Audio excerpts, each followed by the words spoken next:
I'm delighted to be with you here again today. It's Mensah Oteh. In today's session, I want to talk to you about the importance of effort in everything you do. You know, individually, we all, when we see great athletes, when we see celebrities, when we see people we admire, when we see leaders from various walks of life who have achieved a level of success that many of us aspire to achieve, we look at them and we say they must have been born with innate skills, abilities, gifts, and talents. What we fail to recognize is just like each and every one of us, they were given gifts, which you also have, but what separates the great from the average is a choice. And that choice is simply the decision to put in the work that is needed, to discipline themselves to do what most other people refuse to do. You see, to achieve something that you do not have, you must be willing to do today what other people are not willing to do, so that in the future you can have what very few will have. And the success of that process comes down to one simple ingredient, and that is effort. Now, I believe that effort, not talent, is the key to success. And Michelangelo made a beautiful statement when he said, if people knew how hard I worked for my mastery, that they would not be surprised about me at all. And in that quote, he was simply trying to say something. He was saying that I put in a lot of effort. What you might see are the public glories. What you might see is the final piece of what I put together. But before that, there is a lot of effort that I put into developing my excellence and developing my mastery and developing my craft, such that the final product is worthy of adoration. And so in today's session, I want to talk about why you need to embrace efforts. More importantly, I want to talk about the 3 keys to the effort equation. Now, what is effort? Now, I define effort in a very simple way. Effort is simply hard work plus smart work plus consistency. You know, every coin has 3 sides. You have the heads, you have the tail, and then you have what we call the edge. Now, I call the edge another side because true intelligence is found in standing on the edge, so that you can look to the left and look to the right and apply hard work and smart work in a way that meets the purpose and objectives that you want. If you look through all walks of life, I know there's someone that you can identify who you admire, someone who you can identify who you look up to, maybe as a hero, maybe as a mentor, maybe as a role model. And what I want to share with you is this, that the greatness that we see in people also resides in each and every one of us. You have more talent, you have more skills, you have more abilities. It's perfectly customized to your unique purpose in life. But that gifts, those talents, those skills can only arrive at their level of extreme potentiality when you put them to use. But to excel in what you do, you need to put in the sacrifice needed. You must put in the effort. A lot of times we think the hard work is the key to success. Well, let me help it by explaining that hard work is not the only key to success. It's an essential component to success, but it's not the key to success, because some of the hardest working people in the world are the poorest paid. Hard work alone will not lead to success. Now, if you work hard without applying the other 2 ingredients to the effort equation, such as smart work and consistency, then it means that at the end, the product of your hard work would only be, in most cases, almost a mediocre output, because you're putting in so much energy without getting much out. Without purpose, without having a clear value system, without having direction towards what you're putting in the hard work for, It's possible that you could be doing circles, you could be doing what we call figure eights, where your productivity is really producing very little output. Your productivity is not really generating much. You're doing a lot of activity, you're producing a lot, but the output, the value you're creating is so small. The most important thing you have to recognize about life and making a difference in your life, but also in the lives of other people, is the importance of value. The world is governed by laws, whether you believe that or you don't, but I genuinely believe that the world is governed by laws. And one of the success laws is the statement that you always have to give more value. You have to do more, you have to solve more problems, but it's not just about solving problems, that the problems you solve have to be such that they're creating much more value for the people you're solving it for. You know, it's possible to labor, put in all the effort, put in all the work, solve a problem, but the value you create in solving that problem is not necessarily comparable to the amount of effort you put in. And that is where purpose comes in. So hard work is one of the essential pathways to success, but you have to combine your hard work with smart work, and that is where wisdom comes in. Wisdom is what enables you to understand where that effort and where that hard work has to be channeled. Wisdom helps you understand how to use whatever energy you have, or whatever talent you have, or whatever skill you have. Now let me define wisdom in this way. Hard work is like having your gifts, your skills, your knowledge, or having a tool that can create value. But the tool on its own does nothing except you know what to do with the tool, where to use it, when to use it, how to use it, but more importantly, when to stop using it and move on to something different. And that is the essence of wisdom. And smart work is what helps you take your hard work, combine it with purpose, combine it with understanding, combine it with good judgment, fashion it with wisdom, and that helps you channel your energy in such a way that you're leveraging your energy, whereby you're now getting more done with less. Because in the whole concept of success, sometimes less is more. Not always, but sometimes. There are a few things that you do daily that give you a much higher return on your time, on your productivity. Now, I actually believe in the Pareto principle, which says that 80% of the value you create on a daily basis will come from about 20% of the activities you do. And therefore, one of your responsibilities is to understand and find the few daily things that will give you, or that will contribute the most to the success of the day. So smart work is important, but smart work alone is not important. It's not enough, rather. Hard work is important, smart work is vital and important, but combined is still not enough, because there is a third part of that equation. The third part of the equation is consistency. And the reason is simply that you can work really hard, you can work really smart, and if you combine both, you will get some success. But you would only experience a fraction of what you're able to do. A fraction of what you're able to do, because your true potential is unlimited.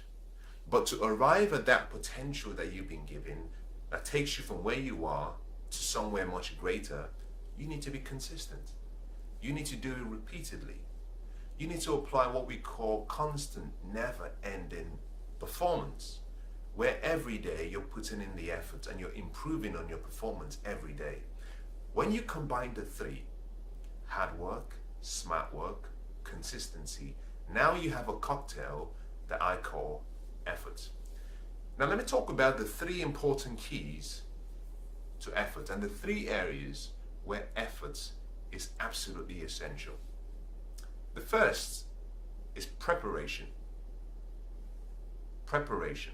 And preparation is so vital that In the ancient books, one of the story writers says, go and observe the ant and see how the ant prepares for the winter when it is still in the summer. Life operates in seasons. You have the winter, you have, spring, you have summer, you have autumn. And because of the cycle we go through, you have to be careful not to be naive about the external events that occur, the environment, because every season will come and every season will go. Effort is needed at the preparation stage, and it's extremely essential. Now, effort goes together with planning, because effort is you thinking in advance. Preparation and planning go together. To prepare for the future, you have to plan for the future. And one of the things I want to say to you is, whatever area of life that you're hoping to succeed in and to make a radical change in, it's not just about jumping in and swimming. It's important that you stop and ask yourself the question, where am I?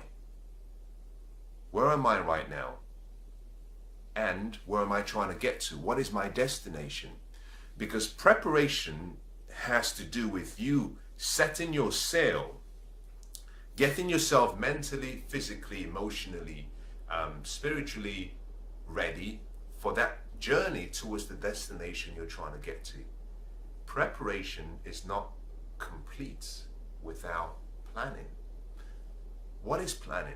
Well, planning is simply bringing the future into the present so that you can do something about it right now.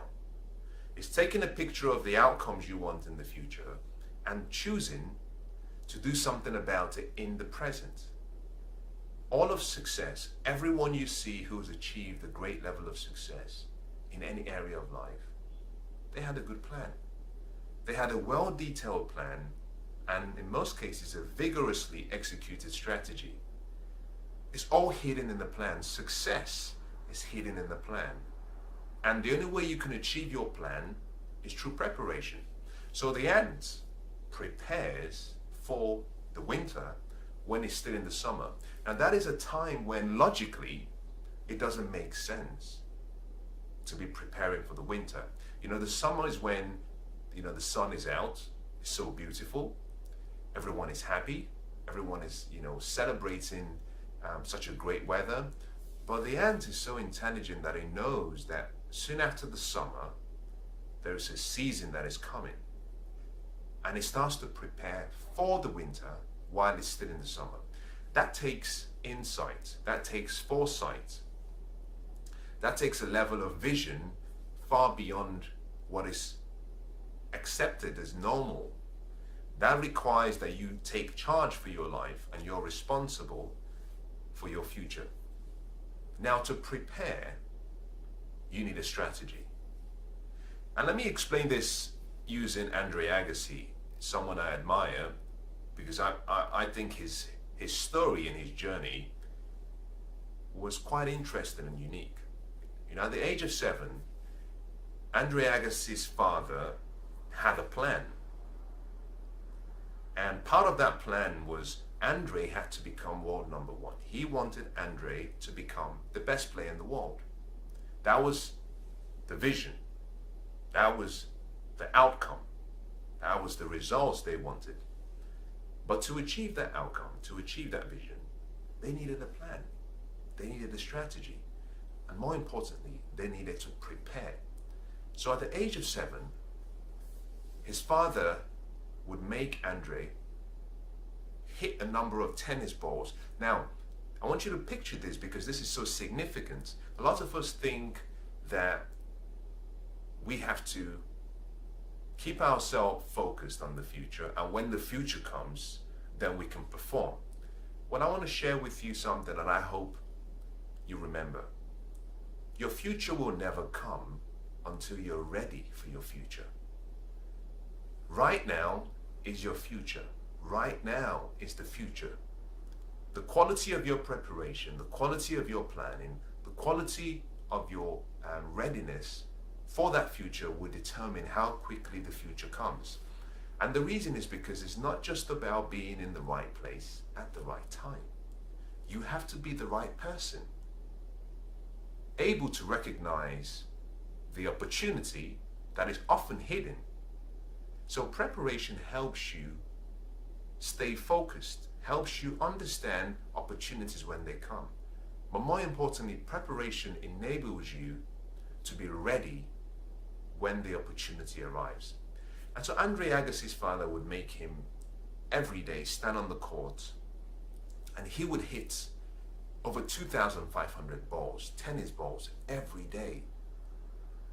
Now, this was at the time when the average child at 7, even the average child between 7 and 10 was perhaps hitting maybe 100 balls, 150, 200 at the max. His father had done his calculations. And according to his father's calculations, he said, if you hit 2,500 balls every single day, then in a week, that would mean that you would be hitting approximately 17,000 plus balls. And every year, you would hit almost 1 million balls. And he said, the numbers never lie. That if you can hit 1 million balls every year, then no kid will be able to stop you. No one will be able to beat you. You see, with that vision, with that level of preparation and planning, Andre Agassi eventually became the world #1. And so what I want to encourage you to do is understand that you have to put in a lot of effort in the preparation stage. You know, before everything else, preparation is the key to success. The quality of your life is simply a reflection of the quality of your preparation for the life you now have. There are no excuses in life. You know, you are completely accountable, you are completely responsible for the life you have now. I can promise you something. In 10 years' time, your life will be the same as it is right now, with the exception of the improvements and the dedication you put into preparing for the future. If you did exactly what you've done in the past up till today and you change nothing, then the future will be no different than today. But if you prepare for your future, then your future will be different. I love a statement made by a quite remarkable speaker. He said, you have to see your future, and then you have to choose, you have to decide to live in that future in the present. So you have to see that future, capture it in your mind's eye, document it, convert it to pictures, bring that future into the present, and then act as though that future was here already. Live into that future. Behave. Start performing like that person you see in the future. Because the more you act like the person you want to be, the more you become who you were born to be. Very important. Now, the second part of the whole effort, key areas, is persistence. And persistence is so beautiful. Just the word on its own, I think, is sexy. The word persistence is often overlooked. Most people do not consider it to be important. But without persistence, you can forget it. You know, without persistence, you can forget it. There is you stand no chance. Put it that way. You have no chance.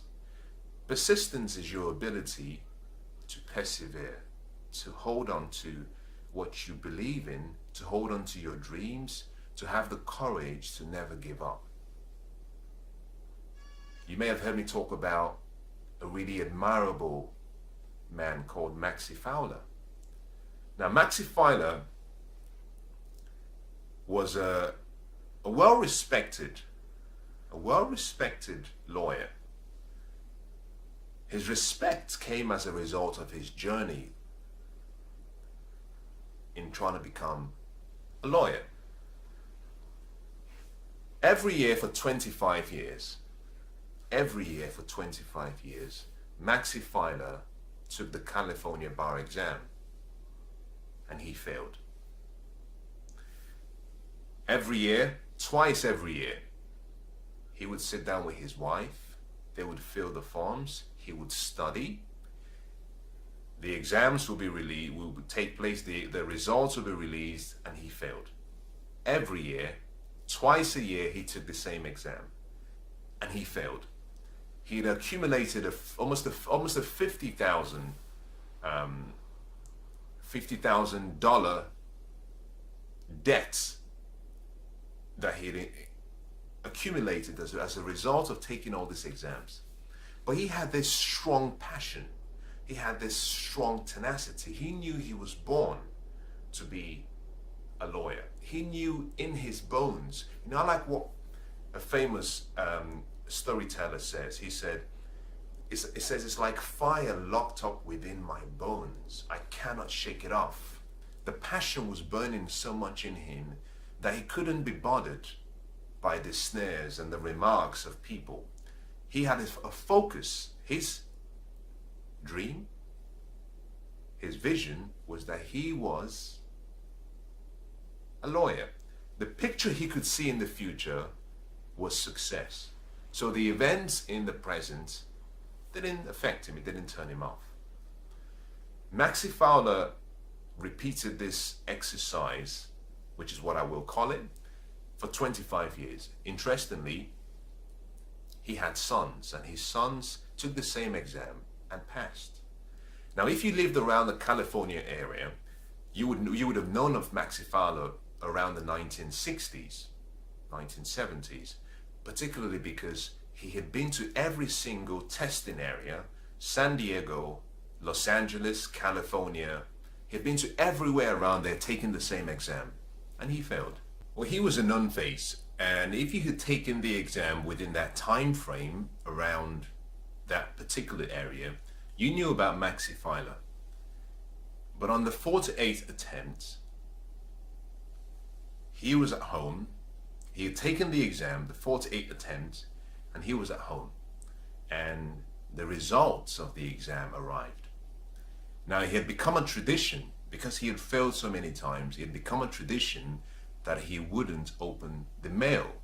So he asked one of his sons to open up the mail for him. And as his son opened up the mail, he bursted out with joy and happiness and excitement that Daddy has passed. Daddy is now a lawyer. Now, Maxi Fowler is celebrated today, particularly for his ability to show persistence. He was able to put in effort into making his dream a reality. Most people give up too early. Too early. We try once, we try twice, we say, it's not for us. We don't commit. We don't put in the amount of effort. And your success will come to you when you decide that you cannot live without it. When you decide that you will do whatever is necessary, whatever effort you need to put in, that you will put in. Until you get to the point where you come to an agreement with yourself, and where you say within yourself, to yourself, that failure is not an option, that you will put in as much effort as needed to achieve your dreams and goals. Now, until you get to that point, unfortunately, there is a good chance that when the tide comes towards you and the waves come towards you, there's a good chance that you might be discouraged and you might give in too early. Now, the final and the third part of the effort key is to ensure that you have a level of almost an obsessive commitment towards performance. John Wooden is called the coach. That's what we call him. He's referred to as the master of coaches. He's celebrated today simply because he exemplified what true mastery in getting great at the basic things was all about. He had won 10 NCAA championships, which was a record that had never been done before, but also a record that hasn't been broken, as far as I know, till now.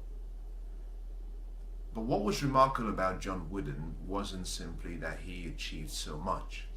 What was great about John Wooden was every single time he coached his team, he encouraged everyone to put in 100% in their efforts. He made them understand that every single practice session was the Super Bowl. This was the grand finale. This was the grand final. He made everyone understand that if you got so good at the basics, and if you got so great at giving your best, putting in the best effort you had into every single training practice, every single drill, every single performance, then eventually success is almost inevitable. And that mindset, that vision, that lifestyle was transferred down to a lot of his students who became exceptional players. Why? Because every day they understood that they had to give their best. And that is what life really requires of each and every one of us. Life says, I've given you everything. I've given you a brain, with a million cells. I've given you a heart to help you discern, to help you understand your emotions, to guide you. I've given you a mind to help you dream through your imagination, with a memory to remember the successes you've had in the past, but also to guide you in not making errors, so that you can remember the errors in judgments you've made before, and then you can course correct. I've given you a body to support those dreams you have, a body unique to you only, with a great support system. I've given you a conscience that guides you, serves as a referee to tell you when something doesn't feel right. I've given you willpower and the power of choice, where you get to choose what you want. You get to rewrite your script anytime you want. You get to choose that you will not keep going south, that you could go north, you could go east, you could go west. And I've given you an unlimited potential. And life is saying, what more do you want? But although I've given you all of this, I haven't stopped there. I've also given you the sun. I've given you air. I've given you the stars. I've given you plants. I've given you people around you to love on you, to guide you. I've given you people who came before you that you can learn from. I've given you 7,000 years of recorded history as of today, with evidence of successes that have been achieved, but also with the other side of the ledger, which has all the failures, to guide you on what not to do, not to make the same mistakes. And life is simply saying, I've given you everything. Why don't you just give me your best effort? Why don't you put in your best? To achieve your dreams and goals, you have to excel in these three areas. You have to demonstrate exceptional effort in these three key areas. Remember what they are. Number one is you have to prepare and plan for the future. Prepare for the future today. Number two, you have to be persistent. And as you journey through that whole process, and when you have difficulties and you have tough times, you have to hold on to that vision you have. You have to let your passion hold on to that dream you have. You have to stay focused. You have to persist.